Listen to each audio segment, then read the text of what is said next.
Unemployment level stands at an alarming level in Pakistan-occupied Kashmir, and successive regimes have only passed the buck over the years. The employees of Toyota Technical Education have been sitting on strike for nearly 45 days, but their plight doesn't seem to end. Protest has been organized to regularize their jobs. People blame that their Prime Minister bluffed them and they stand at risk of losing their jobs.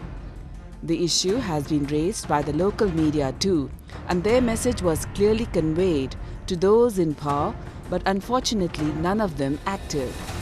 Since they began their strike, not even a single government official has visited them or listened to their pleas.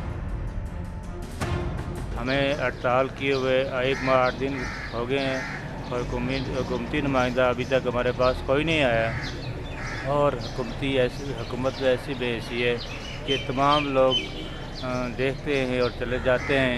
ये ऐसा नहीं होना चाहिए क्योंकि एक गरीब लोग के साथ आदमी के साथ खड़ा होना ये बहुत बड़ी उसकी हमदर्दी होती है और सिलसिला होता है। हमारे प्राइम मिनिस्टर साहब ने हमारे साथ ये वादा किया था कि हम तमाम लोगों को परमानेंट करेंगे और हमने जनवरी में भी हड़ताल की थी और 12 दिन हड़ताल के बाद प्राइम मिनिस्टर साहब ने हमें कहा कि हम 4 दिन के अंदर आपके मुतालबात को पूरा करेंगे, लेकिन 4 दिन के बावजूद हमारा 4 माह गुजर गए लेकिन कोई भी हमारी दादरसी ना हो सकी। और प्राइम मिनिस्टर साहब ने हमें लेखा भी दिया था और कहा भी था कि हम लोग मैं किसी को फारग नहीं करूंगा, लेकिन इसके बावजूद हम 4 माह से तनख्वाह से महरूम हैं। अभी तक हमारी कोई तनख्वाह नहीं हुई।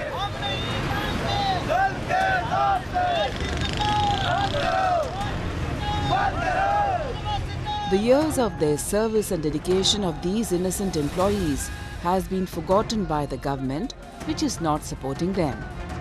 Every year their job contract is either terminated or regularized, but they are not regularized, which bars them from full job benefits.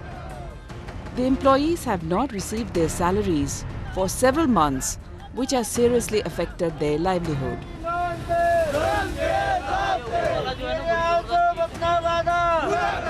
हम जो ना 238 मुलाजमीन थे जो इस प्रोजेक्ट में काम कर रहे थे, लेकिन प्रोजेक्ट आज़ाद कश्मीर के साबका हुक्मरानों ने शुरू किया और प्रोजेक्ट का जो दौरानिया था वो 3 साल था, वो बढ़ा दिया गया और हमने आज़ाद कश्मीर के अंदर तकरीबन 4600 बेरोज़गार नौजवानों को टेक्निकल हुनरमंद बनाया। आज़ाद कश्मीर के अंदर वो मुख्तलिफ़ जगह पे वो जॉब्स कर रहे और हमें जो है ना 31 दिसंबर 2016 को जो है ना वो ख़त्म कर दिया, प्रोजेक्ट ख़त्म कर दिया गया। हमारी सूरत हाल है कि वज़ीर-ए-आज़म आज़ाद कश्मीर ने हमारे साथ इलेक्शन से पहले वादा किया, हमने एहतजाज किया तो वज़ीर-ए-आज़म आज़ाद कश्मीर जो अपोजिशन लीडर थे उन्होंने वादा किया था कि अगर मेरी हुकूमत बनी तो मैं इंशाअल्लाह आपको मुस्तकिल करूँगा और बल्कि ये टेप्टा का जो महकमा है इसको सारा मुलाजमीन को नॉर्मल मिज़ानिया पे लाऊँगा। 5 माह हमें जो है ना वो तनख्वाहें नहीं मिली है, साबका बकायाजात नहीं मिले हैं। हमारी सूरत हाल है कि बच्चे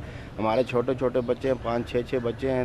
पिछले अरसे में जो है ना जो नए एडमिशन हुए हैं स्कूलों में, हम पैसे न होने की वजह से हम लोग जो है ना अपने बच्चों के दाखिले नहीं करवा सके, फीसें नहीं अदा कर सके। People living in Pakistan-occupied Kashmir have been made to suffer in all walks of life. Their rights are denied and they are left bereft of every opportunity. The recent case of layoffs at a Toyota Technical Education is just another case of the partial attitude of the Pakistan government towards the people of POK.